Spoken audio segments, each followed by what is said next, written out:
to our hearts, speak to our minds. The Lord began to speak to me about this a few years ago, about the need for the church to raise elders. I talked about it, and I think I wrote it down. But this year, the Lord began to speak to me, recently began to remind me of that word again, the need for the church to raise elders. The need for the church to have elders. When you go through, I'm not talking about elders by our self-qualifications or elders who make large investment in church or elders that we choose by ourselves. I'm talking about spiritual men. I'm talking about men of understanding, men of sound doctrines. I'm talking about men who have lingered on in the faith, men who have walked the path.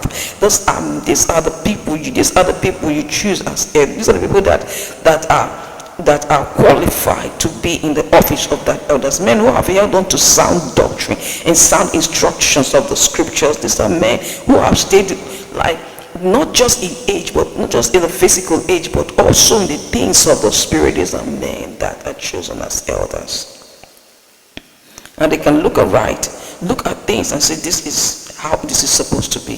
When you go to the book of Acts chapter 15, there came a time that there were issues in the church. It wasn't the position of the apostles and the elders to put things, to settle crises, settle certain things. And when you go into the Old Testament, you see the place of the elders always at the gates. Certain decisions were made at the gates by the elders. When you look at the structure of God, you see God and you see the 24 elders around him. Why the elders? Now we're not talking about, like I said, we're not talking about elders that are chosen based on material things, or based on somebody you know, or based on certain things that we look at, or certain benefits we're getting from certain people and we just want to give them an office. We're talking about men that are appointed, chosen by the Holy Ghost, men that are selected in seasons like this, because in a time like this the church needs the office, the place of the elders. And when you go through the book of Titus, you see how Paul was able to tell Titus to appoint elders, and he gave the criteria of what was needed in the church, because these men are needed in the church. These elders, these people are needed in the church. Elders, they are needed in the church in this season.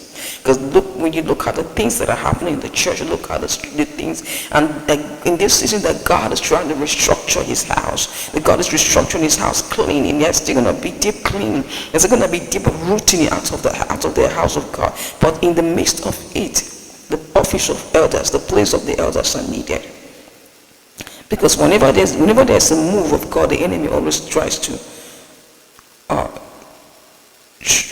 show up or rear up his ugly neck one way or the other. So the office of elders are needed to restructure things, to put things. Why elders? This